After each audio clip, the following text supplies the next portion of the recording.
certain technical glitches also. I think you may have missed that slide. I have shown in detail with my cursor also that how the intrathoracic obstructions, the loops vary and the shapes vary from the normal ones. So you can go through that, and the rest of things we can discuss later. Thank you, sir. Thank you, Thanks, Lakesh. Thank you very much, Dr. thanks a lot and to thanks to all. the Thanks organizers to providing Dr. this Lakesh. opportunity. Thank you so much. Thank you, sir. Chairman for our next session is Dr. Vandana Chugh, ma'am. She is Associate Professor in Baba Saheb Ambedkar Hospital, Rohini, Delhi. And ma'am have experience of over 20 years. Over to you, ma'am.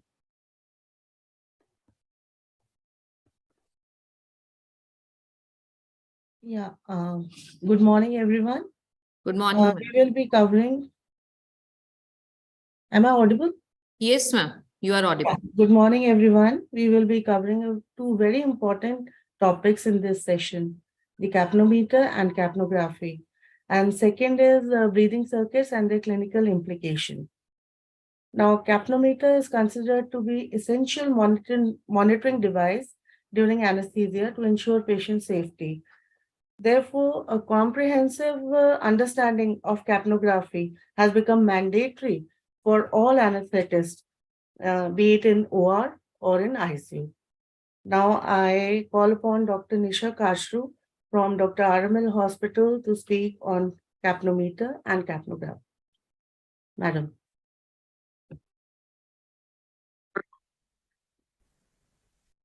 Good morning, everyone. I shall be discussing today capnometry and capnography. Now, what is capnography? Capnography, you must all have used and seen in your operation theaters. It is a non-invasive technique for monitoring the level of carbon dioxide in the exhaled or the expired breath. Now, why is it important? The ASA guidelines state that capnography is a basic anesthetic monitoring, and it should be done in every patient in whom a supraglottic airway device or an endotracheal tube has been used. The correct position should be confirmed by identifying the carbon dioxide in the exhaled gas, and carbon dioxide should be continuously monitored till your device, whether it is the endotracheal tube or the supraglottic tube, till it is removed, you must monitor carbon dioxide levels. This is because it is a very important monitor for detection and identification of incorrect tube placement, and it is much more important and much more quick to detect incorrect placement as compared to other monitors like oxygen saturation or vital monitoring. Now, coming to some basic definitions, what is the difference between capnometry and capnography? Capnometry is the measurement and display of the carbon dioxide value in the gas mixture. So on the monitor, you will see a reading like this, 34. It is a numeric reading. So capnometry gives a numerical reading of the end-tidal carbon dioxide. And capnometer is the device that measures and displays these readings numerically. Now, whereas capnography is in the form of a graph. It is the measurement and display of the carbon dioxide concentration and in relation to time. So you have the partial pressure of carbon dioxide on the y-axis, and on the x-axis you have time. And if you plot a graph with each breath, this recording that you get is a capnography. The graph is actually called a capnogram. This actual graphical plot of carbon dioxide is called a capnogram. And the device that records and displays this waveform graphically is called a capnograph. So that is the difference between capnometry and capnography. Now, how do we measure this carbon dioxide? Carbon dioxide is measured using infrared analysis.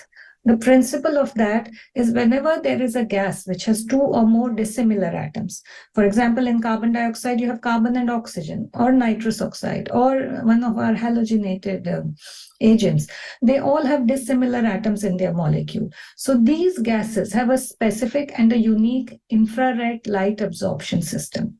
So carbon dioxide absorbs infrared radiation at a wavelength of 4.3 micrometer.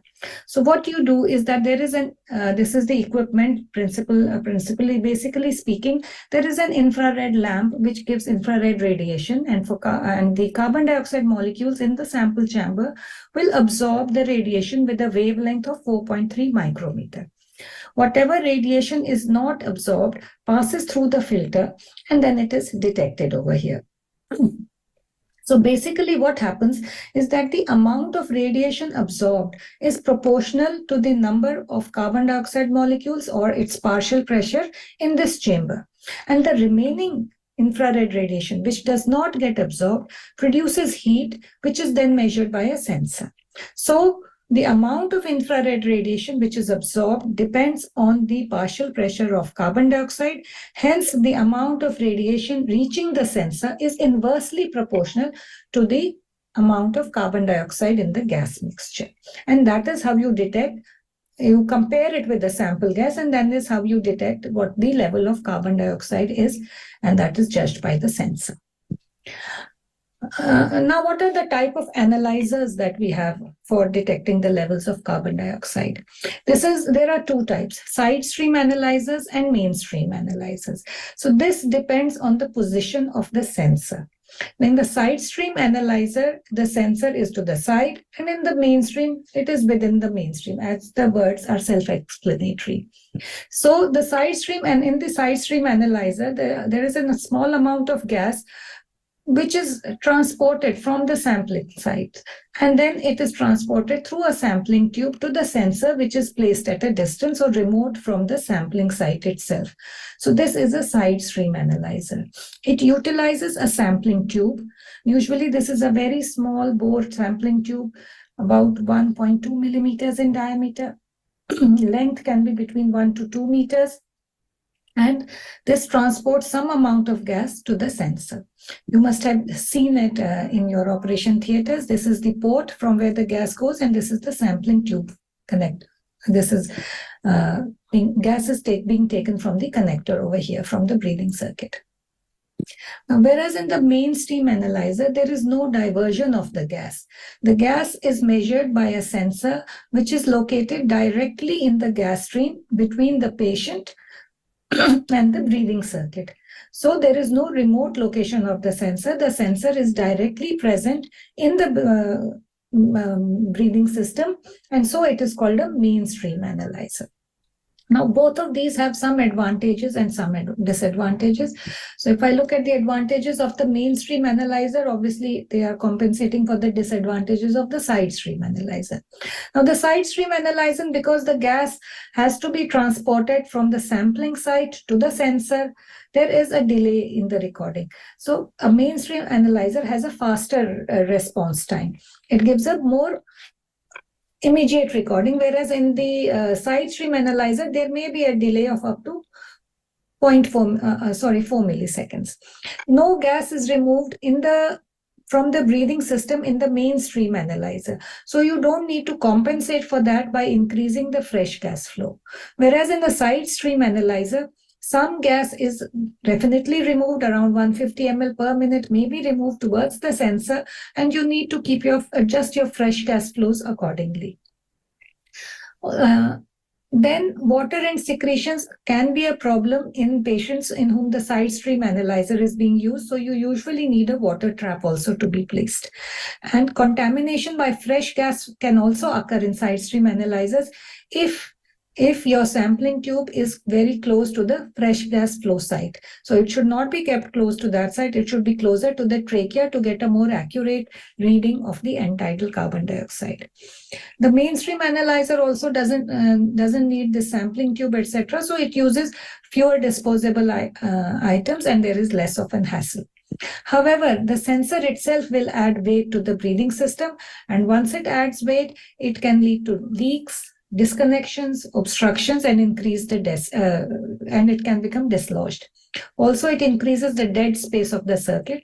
The sensor is expensive and it is vulnerable to damage. There is a potential for cross-contamination, and disposable sensors may be used, but then they further increase the cost. So it has to be cleaned in between every patient, and thermal burns have also been reported. So just to briefly compare the two, disconnection is possible in both, and sensor damage can occur in the mainstream sensor. However, the other problems are more often seen with the side stream analyzers, like leakage and gas calibration has to be required using some standard gas. However, it also has another advantage that you can analyze multiple gases and it can be used in non-intubated patients, whereas the mainstream analyzer can only be used in patients in whom there is either an endotracheal tube or a supraglottic device. It cannot be used in patients on face mask. Now coming to capnography per se, this is the normal capnogram. This might be given to you in the exam and you have to describe it. So what does the capnogram look like? So this is the capnogram, and as I've already mentioned, on the x-axis you have the carbon dioxide partial pressures, and on the y-axis you have time. Whenever you look at the capnogram, you should see some things. You should look at the baseline. You should look at the shape of the capnogram, and you should also look at the frequency. The frequency gives you the rate. The number of waveforms you see per minute is the respiratory rate of the patient. You have to see the height. Normally, the end-tidal carbon dioxide is 35 to 40 millimeters of mercury, and this is the dotted line that you see indicating a level of 40. So the height of your capnogram may be much less or much more than that. You have to see why that is so, and obviously the slopes. Now, this capnograph can be considered to consist of 4 phases. The phase 1, which is the baseline, is 0 because this also represents this phase, the phase 1. Here you can say it is between E and A. If I look at it in this graph, it is between E and A, and this is the inspiration. It represents inspiration, and since there is no carbon dioxide in your inspired gases, that is why this is at 0. After the inspiration, after this phase 1, starts phase 2 from B to C. And here there is an exponential increase in the carbon dioxide levels, which is called the expiratory upstroke. Now, this expiratory upstroke occurs because there is a rapid and a progressive increase in the expired carbon dioxide, initially from the dead space and then from the connecting airways, small airways. When it reaches C, then it attains a plateau. And this plateau is called phase 3. It is an alveolar plateau. During this phase 3, the expired gas is the gas from the alveoli. And that is why it is more or less at a plateau. It is not going on increasing at this level. There is a slight increase or an upslope which you see, which is because there may be uneven emptying of the alveoli. So phase 3 is from C to D, and D is the point at which the expired carbon dioxide is at the maximum. And this is the value which is taken for the end-tidal carbon dioxide. It is also called the end-tidal point because this is the reading which you will see in the numeric form from point D. At point D, there is a sudden downslope again. This is because the inspiration starts here, and this is the phase 4 of the capnogram. This once inspiration starts, the levels of expired carbon dioxide will naturally fall quickly and again touch baseline and become 0. So you have the phase 1, which is the baseline resting phase. Phase 2 is the expiratory upstroke. Phase 3 is the alveolar plateau. And phase 4 is again the beginning of inspiration, and it is a downslope. You also have 2 angles. You have an angle alpha here, which is the angle between phase 2 and phase 3. And you have an angle beta here, which is the angle between phase 3 and phase 4. So the alpha angle is usually between 100 to 110 degrees. The beta angle is usually around 90 degrees. Now, both of these angles may be increased in case of equipment malfunction or some delay in the recording time of the equipment. But apart from that, the alpha angle is seen to be increased in airway obstruction. So when you have an air patient with an airway obstruction, this alpha angle becomes more than 100-110 degrees, which it normally is. And the beta angle can increase during rebreathing. So this is your normal capnogram. Now, where do you use capnography? It is used as an indication for the level of ventilation, like whether you have hypoventilation, hyperventilation, or a normal ventilation. It is very important for the diagnosis of esophageal intubation. As I already said, it is very sensitive. All the capnometers are supposed to have alarms according to the ASA standards, and the disconnection alarm for ventilation or breathing system is present. And if you find a sudden fall in the capnographic levels, you look for all these problems in the system. It can also help you to diagnose lung embolism or hyperpyrexia, especially malignant hyperpyrexia. Now, when you measure capnography, what are you actually measuring? You're measuring the level of carbon dioxide. Now, where does this carbon dioxide come from? It comes from cellular metabolism. The end product is carbon dioxide. So any change in cellular metabolism and carbon dioxide production will reflect in your capnogram. Then this carbon dioxide, which is produced, is transported between the cells, from the cells through the pulmonary capillaries to the lungs. So if your delivery is hampered, if there is some problem in the circulation, then again, you will see there will be a change in your end-tidal CO2 levels. And thirdly, your capnograph also reflects the ventilation. It reflects the gas exchange which is occurring between these pulmonary capillary and the alveoli, and any equipment-related problems which may be hampering ventilation. So all of this is conveyed by using the capnography. Now, coming to metabolism. Now, whenever the metabolism is altered, there will be an alteration in the carbon dioxide production. Now, carbon dioxide production will be increased in cases of increased muscular activity, like seen with shivering, any convulsions. It is also increased in hyperthermia, malignant hyperpyrexia. So all of these conditions will lead to an increase in the production of carbon dioxide. Carbon dioxide production will be decreased whenever the depth of anesthesia is increased, and also it will also be decreased in hypothermia. So these are the conditions which will affect your carbon dioxide production. Also, there may be increased carbon dioxide in the body because of absorption of carbon dioxide from the peritoneal cavity when laparoscopy is done, or injection of soda bicarb. So all of these are the factors which will alter the amount of carbon dioxide present in your body, in the patient's body, I'm sorry. And so what happens when we see the capnogram in these patients? Whenever your carbon dioxide production or delivery is reduced, you will find this kind of a graph where the capnogram is normal in shape, but the maximum value attained is much lower than the normal. The normal, as I said, is 35 to 40. And here you will see that the peak is at a lower level. The values of EtCO2 are reduced.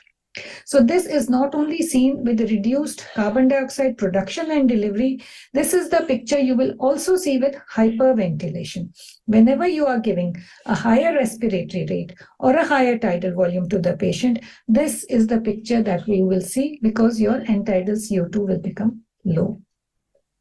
The opposite will be seen in hypoventilation or with increased carbon dioxide delivery. So whenever you have hyperthermia, increased absorption of CO2 from the peritoneal cavity, convulsions, increased CO2 production, increased CO2 delivery, the end-tidal CO2 levels you see are high. You have taller waves, the levels are above 40. And this is again the picture that is seen with hypoventilation, where you have a low tidal volume, low respiratory rate, and you see that your capnograph looks like this. So what do?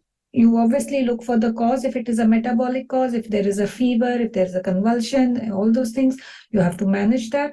And also check your ventilator settings. Do you need to alter the tidal volume or the respiratory rate so that you can make the capnogram again back to normal, and the end-tidal CO2 can be restored to the normal range. Then we come to the respiratory problems. What are the respiratory issues which can change your capnogram? Some are the equipment-related issues, which are very, there may be disconnections. Then, what are the other problems? The ventilator might have stopped working. The patient may be hyperventilating or hypoventilating. There may be some obstruction at any level, and most important, it is to be used for detection of esophageal intubation. In patients as a hyperventilation, as I've already said, the CO2 levels will be low. In hypoventilation, they will be high. And What happens in the others, I will show you on the next waveforms. So in esophageal intubation, suppose you have intubated the patient and you're trying to ventilate him, and this is the kind of a capnogram you see. You will either find no end-tidal CO2, or you will find this kind of a waveform where there is a small amount of carbon dioxide seen in the expired gas. The waveform, and this keeps on decreasing till it becomes flat. The shape of the curve is also not normal. So this kind of a picture indicates esophageal intubation. The small amount of carbon dioxide that you see here can be seen because there may be some gas in the stomach which contains carbon dioxide. It can have gone in during your mask ventilation. Or sometimes if the patient has ingested some carbonated drink. So there may be some CO2 which is detected, but it does not mean that your tube is in the trachea. For the tube to be in the trachea, you should get a normal capnographic waveform and not this kind of a waveform where you have some small waves which eventually then turn to a zero end-tidal CO2. Then respiratory problems which are detected by capnography include airway obstruction. Now, airway obstruction can be at any level. It can be at patient level. You may have COPD and bronchospasm. It may be at the level of the equipment, where you may have partial or complete blockage of the tube or kinking of the tube. So what do you see? Here you have a normal capnogram. This is the first wave. And then, as you see, the phase 3 and the expiratory upstroke is not as rapid. There is a phase 2 and phase 3. You see, there is no proper expiratory upstroke. There is no alveolar plateau. This angle alpha is increased. And this is the kind of appearance you get. The inspiration may start even early, and the end-tidal CO2 that is measured is not a reflection of the true end-tidal CO2. You may have a false low value because your inspiration has started early before the expiration is completed. So this shape that you get is called a shark fin appearance. So this is shark fin appearance of the capnogram is suggestive of obstruction of the airway at any level. What happens when there is rebreathing? When there is rebreathing due to any cause, for example, there may be inadequate flow, your flow settings may be too low, or your soda line may be exhausted, or there may be a damage to the expiratory valve. So because of all these reasons, the the inspired gas also contains carbon dioxide. So your baseline is not at zero, the baseline is elevated. And this is the kind of picture that you get. The shape of the capnogram is normal, but of course the final end-tidal CO2 you get will also be high, and most importantly, your baseline is elevated. Now, if you have a graph like this, now this is actually in this graph, just to represent the change there, the capnograms have been taken in quick succession. That's why they're not as wide top hat complexes, which I was showing you earlier. This part is a normal capnogram. It is just that they have been taken at a higher frequency. There has been this kind of in a shorter time. So that is why they appear to be very rapidly placed next to each other. But these are normal capnograms. And then as you have a patient who has a normal capnogram, and then there is a sudden drop of end-tidal carbon dioxide to zero or near zero levels. What does this indicate? Why is there a sudden drop of end-tidal carbon dioxide to zero? Now, this can happen due to many causes. Mostly it is due to a ventilatory problem. There may be disconnection of the endotracheal tube from the equipment. The ventilator may have stopped functioning. The endotracheal tube may have got dislodged. The tip may be lying even in the larynx or the pharynx or the esophagus, or there may be a complete obstruction of the endotracheal tube. So any of these causes will lead to a sudden fall of end-tidal carbon dioxide to zero. However, and as I said, these are usually the ventilatory causes. Sometimes you have circulatory causes and they cause a fall in the end-tidal carbon dioxide, but that is not usually such a rapid fall. That is more of an exponential fall. So this happens when there is any kind of a circulatory problem. There may be hypotension, there may be shock. So in these cases, your end-tidal CO2 will fall, but it will not be an abrupt fall, but it can fall to very low levels. And if there is a cardiac arrest, it may even become zero. So pulmonary embolism, pulmonary thrombosis. This is the kind of picture you will see in such cases where you have initially had a normal capnography, and then you find that your CO2 levels are going down. Depending on the size of the embolus, you can, if it's a massive embolus, or if there is a massive major vessel that is blocked or accidentally clamped or some kind of a problem, then you will find a severe fall in the level of the end-tidal carbon dioxide. However, if there is a small embolus which gets resolved, there will be an initial fall and then it may rise again to normal levels. So this is the difference which you see in a big air embolus and a small one. The embolus can be due to any cause. It can be a clot, a thrombus, air embolism, fat embolism. But this is what happens. Your EtCO2 levels fall down. Now, what happens when a major vessel is unclamped or tourniquet is released? So the CO2 levels increase for a short period of time and they come back down to normal. This is the kind of picture that you see in these situations. So these are, apart from these, what are the other capnograms that you will see? You may see this kind of a picture where you see a notch which is present in the lateral 1/3 of the phase 3 or the alveolar plateau. This is called a curare cleft or a notch. This happens when a patient starts to attempt to breathe spontaneously, and it shows that there is the patient, and you need to give relaxant to the patient, and once you give the relaxant, this is the final picture that comes in. So a patient who is being mechanically ventilated, if his relaxant is beginning to wear off and he attempts to breathe spontaneously, you will see this curare notch in the capnogram. Sometimes you see this kind of a picture. This kind of a ripple which is seen in the capnogram is because of cardiogenic oscillations. Now, these cardiogenic oscillations occur because of the heart. So there is because of the contraction and relaxation of the heart, there is a mechanical pressure on some of the alveoli which are deep-seated, and every time there is a pressure on these alveoli, some amount of CO2 is released. So they lead to this kind of a picture. This cardiogenic oscillation is seen, and you will see that each of these is in synchrony with the heartbeat. So the rate of these oscillations is the same as the heart rate of the patient. It is usually it can be abolished by either increasing the tidal volume or adding a bit of PEEP to the system, because they are usually seen with a lower intrathoracic volume. This is the capnographic picture you see when the patient starts to return to spontaneous respiration from apnea.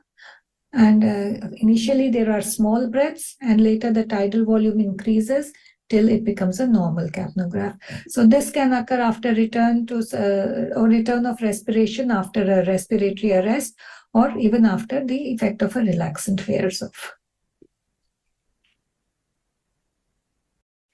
Sometimes you see that the capnograph has an irregular plateau or a baseline, and this is most commonly seen because of some pressure on the chest. The surgeon may be leaning on the chest and accidentally pressing it, and this kind of a waveform then can be seen with this. So you may not get these in the exam, but the other ones are important and they can come in your exam. Now, if you see this kind of a picture, where in the phase 3, there is a sharp upswing. This is usually because of a leak in the sampling line, and you have to check your sampling line and your water trap in case there is any block in it or something like that. So basically, these are the types of pictures that you see on the during capnography, and which may be given to you in the exam, and you should be able to describe them and explain why this picture is being produced, what it represents. Now, just to complete this topic, is there a correlation between the end-tidal CO2 and the arterial PaCO2? Yes, the end-tidal CO2 is, if you have a normal capnogram, then your end-tidal CO2 is a representation of your arterial PaCO2 also, and it is usually lower than the PaCO2 by 2 to 5 millimeters of mercury. And in diseased lungs, of course, the gradient will increase due to a ventilation perfusion mismatch. However, if you are not getting a normal capnogram, then your end tidal CO2 is not representing your arterial PaCO2, and you may get a wider difference. So it all depends on the quality of capnography and how accurate your EtCO2 on the capnogram is, rather than just any kind of a reading that you're getting. Thank you.